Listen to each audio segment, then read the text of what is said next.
Good morning students. आज हम class 11 Hindi medium का चैप्टर फर्स्ट स्टार्ट कर रहे हैं। ठीक है, ये हमारी पहली क्लास है। देखिए, अभी तक आपने 10th में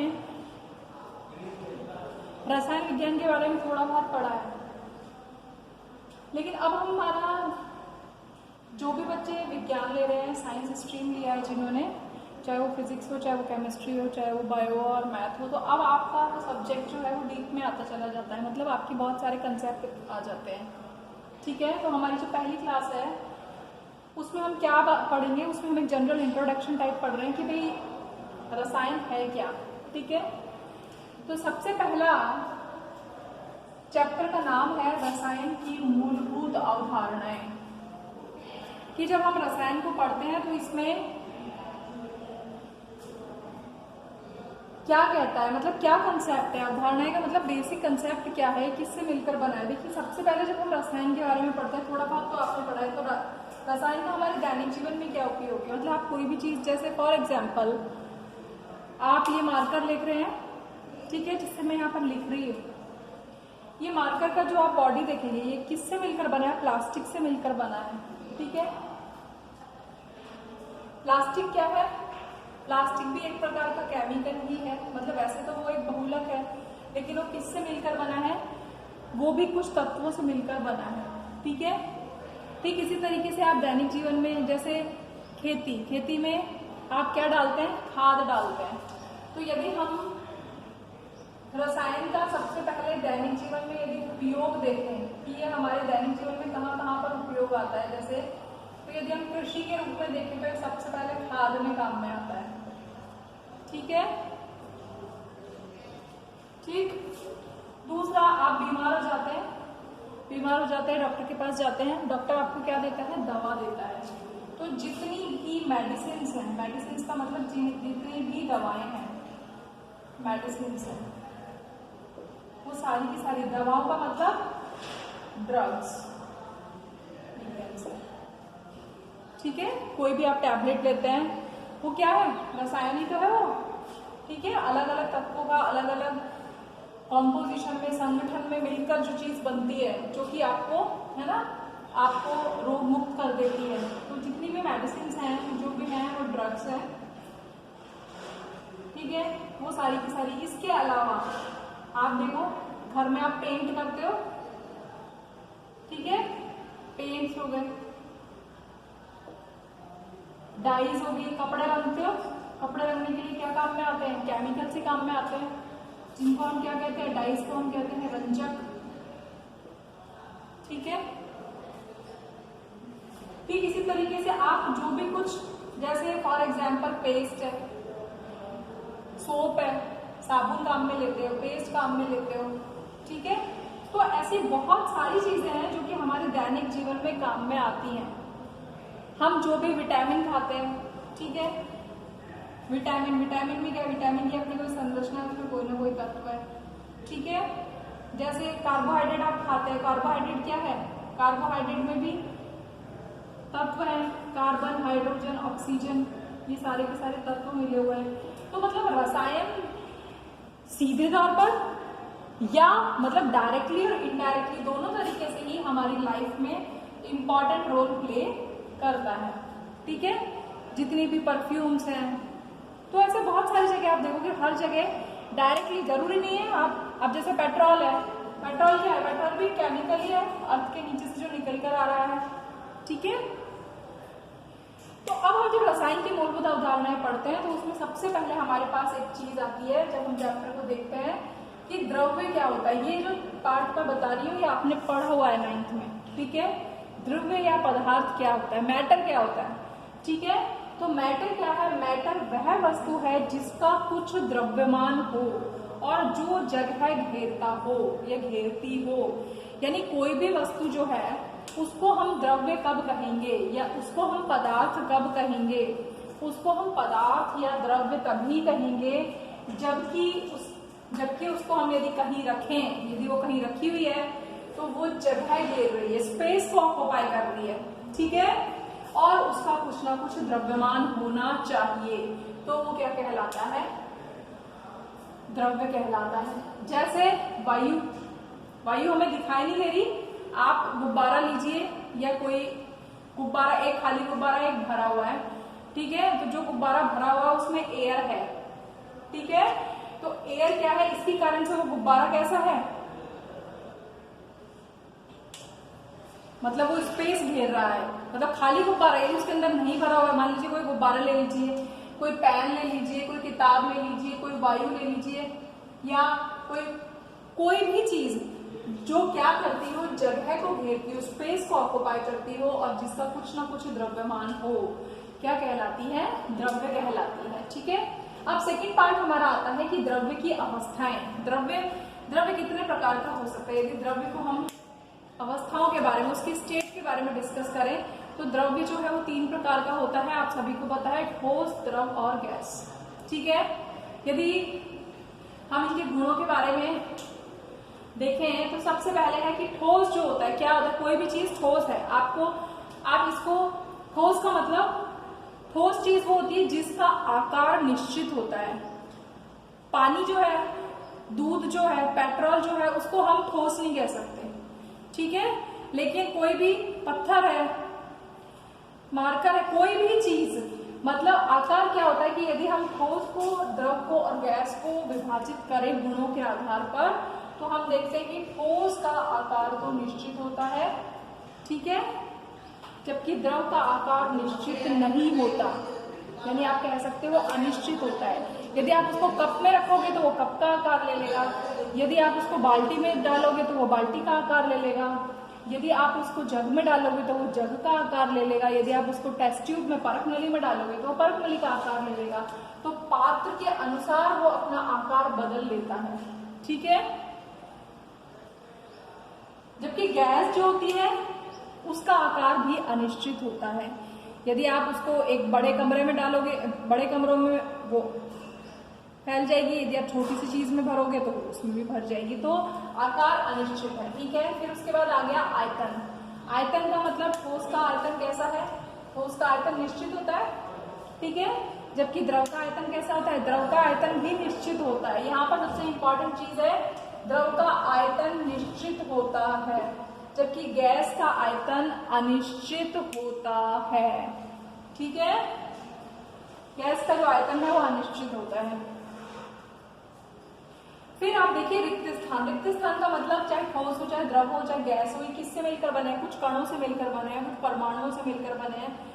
तो यदि हम परमाणुओं को मान लीजिए कोई भी ठोस है, अभी हम परमाणु अणु की बात नहीं कर रहे, अभी हम सिर्फ कण की बात कर रहे हैं, कि यदि कण बहुत पास पास है, पास पास अरेंज है बिल्कुल, तो इनके बीच का जो स्थान है, रिक्त स्थान, 2 कणों 3 कणों के बीच का जो स्थान है वो बहुत ही कम होता है, ठीक है। जबकि द्रव में ज्यादा होता है, क्योंकि द्रव में जो कण होते हैं वो थोड़ा दूर दूर होते हैं और गैस में तो और भी दूर दूर होते हैं। तो जो रिक्त स्थान है वो सबसे अधिक किसमें होता है, गैस में होता है, ठीक है। और सबसे कम स्थान किसमें होता है, रिक्त स्थान ठोस में होता है, ठीक है। उसके बाद आता है घनत्व। घनत्व को क्या कहते हैं, डेंसिटी। घनत्व का मतलब क्या है, देखिए अभी आपको बताया कि ठोस जो है उसमें कण बहुत पास पास है, बहुत पास पास है, तभी तो उसके बीच में रिक्त स्थान नहीं है। यदि कण मान लो इतने दूर दूर रहते तो उसके बीच में रिक्त स्थान होते तो फिर वो ठोस नहीं होता।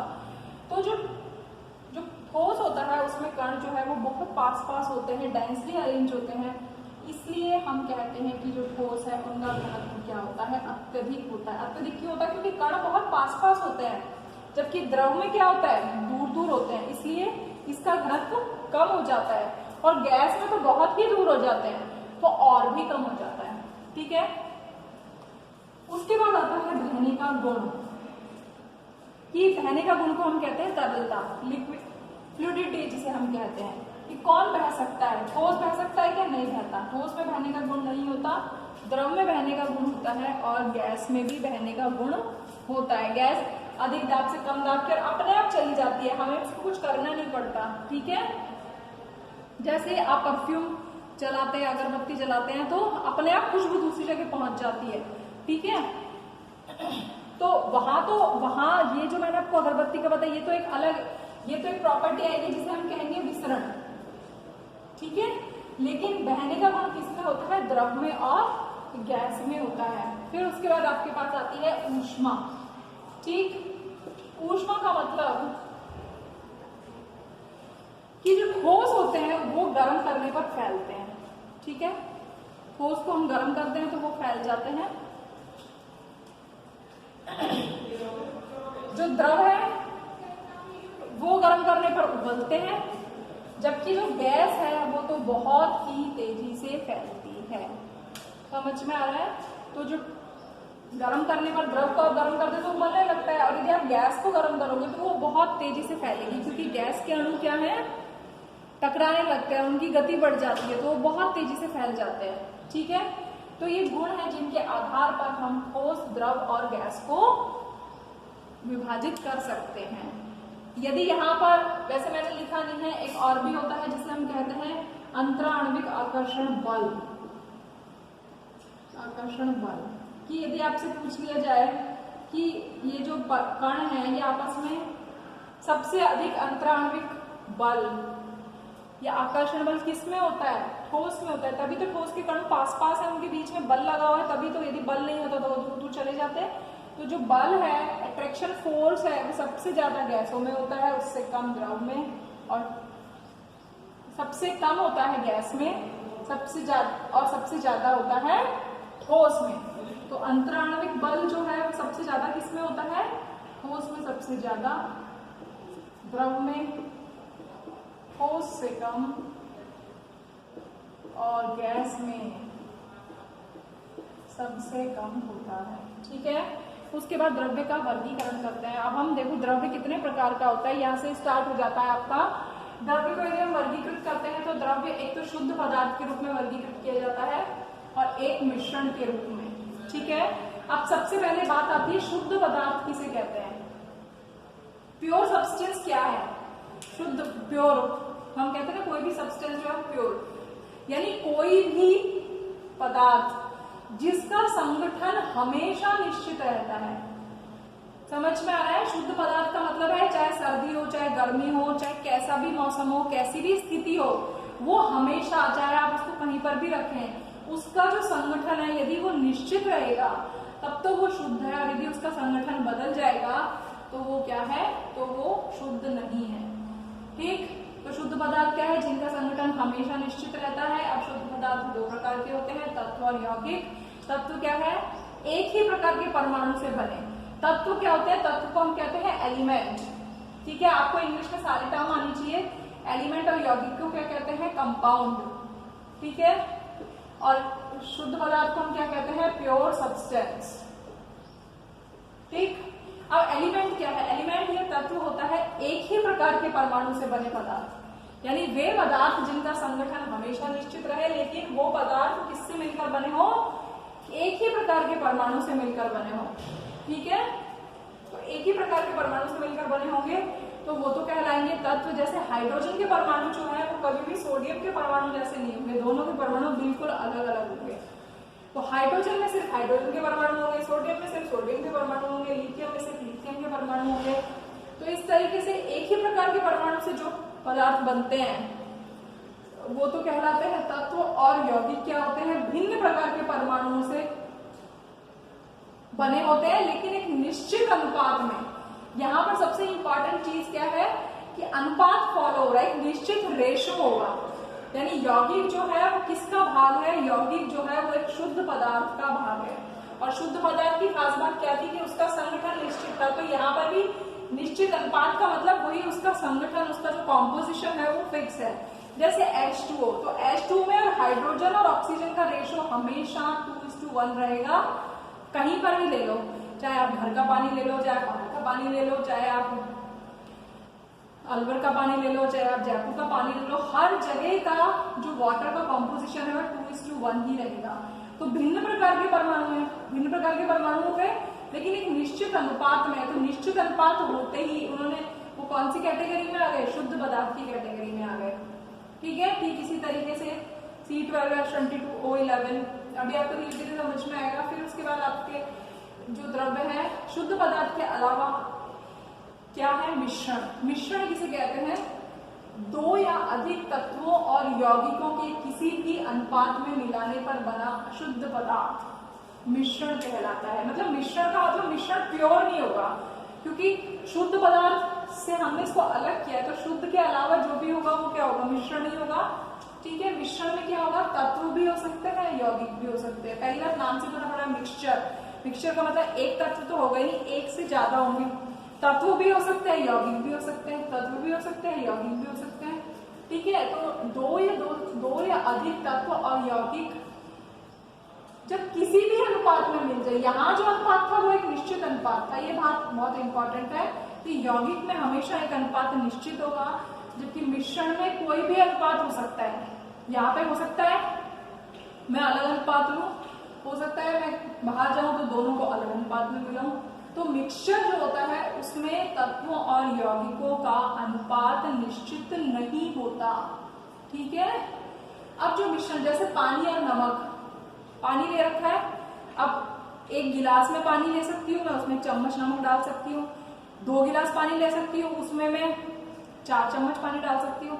तो मिश्रण में क्या हो रहा है, जो भी चीज हम मिला रहे हैं उसका अनुपात निश्चित नहीं है। अब मिश्रण जो है वो 2 प्रकार के हैं, एक समांगी मिश्रण, एक विषमांगी मिश्रण। समांगी मिश्रण क्या होता है कि यदि घटकों, समांगी मिश्रण का मतलब उसमें 2 तत्व या यौगिक होंगे, तत्व या यौगिक का मतलब उनको हम कह सकते हैं कि घटक होंगे जिनसे कि मिलकर वो बन रहे हैं। तो जो समांगी है उसमें क्या है कि यदि घटकों के गुण समान है, यानी जो मिश्रण बन रहा है, मान लो एक मिश्रण बन रहा है 3 चीजों को मिलाने से, तो 3 क्या हो गए, एक मिश्रण है जिसको मैं नाम दे रही हूँ ABC, यानी वो A से भी मिलकर बना है, B से भी, तो ये ABC तीनों क्या हो गए, घटक हो गए। तो यदि घटकों के गुण समान हो तो उसे हम समांगी मिश्रण कहते हैं, यानी A के गुण, B के गुण और C के गुण, तीनों के गुण यदि मिलते हो तब तो वो समांगी होगा, और यदि गुण अलग अलग होंगे तो वो कैसा होगा, विषमांगी होगा। ठीक है, फिर उसके बाद हमारे पास, तो ये द्रव्य का वर्गीकरण हो गया। फिर उसके बाद हमारे पास कुछ चीजें आती हैं, वैसे आपने थोड़ा कुछ पढ़ा हुआ है लेकिन फिर भी, कि तत्व का परमाणु क्रमांक, कोई भी तत्व, जैसे आपने 1 से लेकर 20 तक, 1 से लेकर 20 तक परमाणु तत्व पढ़े हुए हैं। ठीक है, उनके आपको सिंबल पता है, सिंबल का मतलब किससे उनको हम पहचानते हैं, किससे हम लिखते हैं। ठीक है, तो किसी भी तत्व का एक परमाणु क्रमांक होता है। परमाणु क्रमांक क्या है, परमाणु क्रमांक को हम Z से बताते हैं। Z क्या है, यदि कहीं Z लिखा हुआ है इसका मतलब आपको खुद ही समझ जाना है कि परमाणु क्रमांक की बात हो रही है, एटॉमिक नंबर की बात हो रही है। और एटॉमिक नंबर जो है उसको हम Z से बताते हैं। और Z क्या होता है, प्रोटॉनों की संख्या। किसी भी तत्व का जो परमाणु क्रमांक है वो किसके बराबर होगा, प्रोटॉनों की संख्या के बराबर होगा। और प्रोटॉन की संख्या कितनी होती है, इलेक्ट्रॉन्स की संख्या के बराबर होती है। ठीक है, लेकिन यदि, तो किसी भी तत्व को जब हम बता रहे हैं तो परमाणु क्रमांक, ये तो हमने पढ़ लिया है पहले से ही। तो जब हम ZXA लिख रहे हैं तो यहाँ पर X किस चीज को बता रहा है, X बता रहा है तत्व को, कोई भी तत्व, ये तो है। ठीक है, X तत्व को बता रहा है, Z किस चीज को बता रहा है, परमाणु क्रमांक को बता रहा है। और A किस चीज को बता रहा है, A बता रहा है द्रव्यमान संख्या को, मास नंबर को। ठीक है, द्रव्यमान संख्या है मास नंबर, जिसे हम किससे बताते हैं, A से बताते हैं। ठीक है, A क्या होता है, प्रोटॉन और न्यूट्रॉन की संख्या। उस तत्व में प्रोटॉन और न्यूट्रॉन दोनों को यदि हम मिला दें तो वो क्या कहलाता है, उसकी द्रव्यमान संख्या कहलाती है। तो Z क्या है, A क्या है, आपको ये पता होना चाहिए। अब बहुत सारे सिंबल्स लिखे हैं मैंने, उनका मैंने मास नंबर लिखा है, मतलब उनकी द्रव्यमान संख्या लिखी है और परमाणु क्रमांक लिखा है। ठीक है, जैसे 1H1, तो जो नीचे लिखा है वो क्या है, परमाणु क्रमांक, ऊपर जो लिखा है वो क्या है, द्रव्यमान संख्या। ठीक है, जैसे 11 सोडियम 23, 7 नाइट्रोजन 14, 5 बोरोन 11। तो आपको यदि इस तरीके से लिखा हो तो आपको पता पड़ रहा है, वही चीज बताइए, ये किस चीज को बता रहा है, तत्व को बता रहा है, ये इसकी द्रव्यमान संख्या को बता रहा है, ये इसकी परमाणु क्रमांक को बता रहा है। ठीक है, तो इस तरीके से बहुत सारे हो सकते हैं। अभी मैंने सिर्फ वही तत्व लिखे हैं जो कि आपने पढ़े हुए हैं। ठीक है,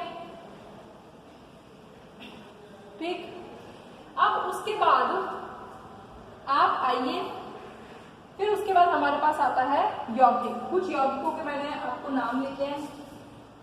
यौगिक के बारे में अभी पढ़ा था ना हमने, यौगिक क्या होता है। तो यौगिक में यौगिक जैसे मीथेन, मीथेन क्या है, एक यौगिक है।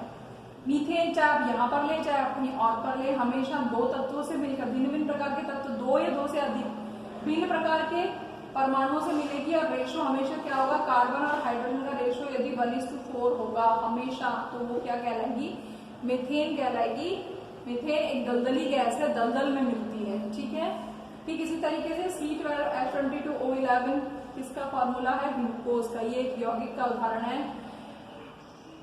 यहाँ पर जो लिखा है ये ऑक्सैलिक एसिड, जिसे हम कहते हैं H2C2O4, ये ऑक्सैलिक अम्ल है, इसको हम कहते हैं अमोनिया। तो इस तरीके से आपको धीरे धीरे ये पहचानना आना चाहिए कि तत्व क्या है और यौगिक क्या है। यौगिक में सिर्फ आपको तत्व तो आपको अलग से पता पड़ जाएंगे क्या तत्व है। यौगिक में आपको ये ध्यान रखना है यदि एक निश्चित अनुपात में मिल रहे हैं दो से अधिक परमाणु, मतलब विभिन्न प्रकार के परमाणु, तो वो क्या है, यौगिक है, ठीक। अब आप देखिए, अब फिर इसके बाद हमारे पास आता है परमाणु। परमाणु के बारे में हमने सब पढ़ा हुआ है, सबसे छोटा भाग, इसको और आगे विभाजित नहीं किया जा सकता। यदि एक परमाणु है तो उसका क्या होगा, परमाणु भार होगा, ठीक है। परमाणु भार को हम किससे बताते हैं, एटॉमिक मास जिसको हम कहते हैं, ठीक है। तो एक परमाणु का परमाणु भार होगा, ठीक है, जिसको हम ए से बता रहे। तो ये जो द्रव्यमान संख्या है ये वाकई में क्या है, परमाणु का परमाणु भार है। क्योंकि आपने थोड़ा बहुत यदि परमाणु के बारे में पढ़ा है तो आपने देखा होगा कि जो बीच में होता है न्यूक्लियस, और न्यूक्लियस में होते हैं प्रोटॉन प्लस न्यूट्रॉन। तो किसी भी परमाणु का भार क्या है, तो न्यूक्लियस में है वही तो परमाणु का भार है, ठीक है। तो परमाणु का भार होता है। अब परमाणुओं ने मिलकर बनाया क्या, अणु। दो से अधिक परमाणु मिल गए और उन्होंने क्या बना लिया, अणु बना लिया। तो अणु जो है, तो अणु का क्या हो जाएगा, अणु भार हो जाएगा, ठीक है, जिसे हम कहते हैं मोलर मास, जिसको हम किससे बताते हैं, कैपिटल M से दर्शाते हैं, ठीक है। समझ में आ गया। तो परमाणु का परमाणु भार होता है, अणु का अणु भार होता है, ये आपके दिमाग में क्लियर होना चाहिए। अब परमाणु भार, वैसे तो आपके आवर्त सारणी में जब आप फर्स्ट चैप्टर को देखेंगे तो पीछे, जब आप सबसे पीछे की साइड जाते हैं तो टेबल बनी हुई है, वहां पर तत्व लिखे हुए हैं, उनके सिंबल लिखे हुए हैं और उनके परमाणु क्रमांक लिखे हुए हैं। परमाणु क्रमांक लिखे हुए हैं, परमाणु भार लिखे हुए हैं। आप इनको जितना जल्दी, जितनी बार दोहराएंगे, जितना ज्यादा याद करेंगे उतनी जल्दी याद होंगे, क्योंकि बिना याद किए एक भी क्वेश्चन हमसे सॉल्व नहीं हो पाएगा, ठीक है। तो जब हम किसी भी तत्व का परमाणु भार निकालते हैं तो परमाणु भार वैसे तो हमें याद ही हो जाता है, ठीक है। जैसे यहाँ पर लिखा हुआ है तो ये क्या है, ये परमाणु भार है, ये क्या है, ये परमाणु भार है, ये क्या है, परमाणु भार है, ठीक है। तो परमाणु भार कैसे निकालते हैं, वैसे तो परमाणु भार आपको लर्न ही करना है, लेकिन मैं फिर आपको एक तरीका बता रही हूँ कि यदि आपका परमाणु क्रमांक सम है, ठीक है, तो उसका दुगना क्या हो जाएगा। यदि परमाणु क्रमांक जो आपका है वो सम है तब तो परमाणु भार दुगना हो जाएगा, और यदि परमाणु क्रमांक विषम है तो कितना हो जाएगा, दुगने में +1 कर देंगे। जैसे यहां पर देखिए 12 मैग्नीशियम 24, यहाँ पर इसको क्लियर करिए। 12 मैग्नीशियम, 12 क्या है, एक तत्व है मैग्नीशियम, मैग्नीशियम के अपने परमाणु हैं, इसका परमाणु क्रमांक क्या है 12। अब 12 नंबर कैसा है, सम है कि विषम है, सम है, तो परमाणु क्रमांक कैसा है, सम है। तो अब आपसे पूछा जाए मैग्नीशियम का परमाणु भार बताइए, तो परमाणु भार कितना हो गया, जस्ट डबल हो गया, ट्वाइस ऑफ Z। परमाणु क्रमांक का दुगना हो गया 24। यहाँ पर देखो 20, 20 का दुगना हो गया 40, यहाँ पर 17, ठीक है, 17 दूनी 34 और 35। ये अपवाद है, जिसपे मैंने गोले सर्कल किए हुए हैं वो सारे के सारे अपवाद हैं, ठीक है। 8 कैसा नंबर है, सम। परमाणु क्रमांक यदि सम है तो परमाणु भार कैसा हो जाएगा, विषम। मतलब यदि परमाणु क्रमांक सम है तो परमाणु भार तो जस्ट डबल हो जाएगा।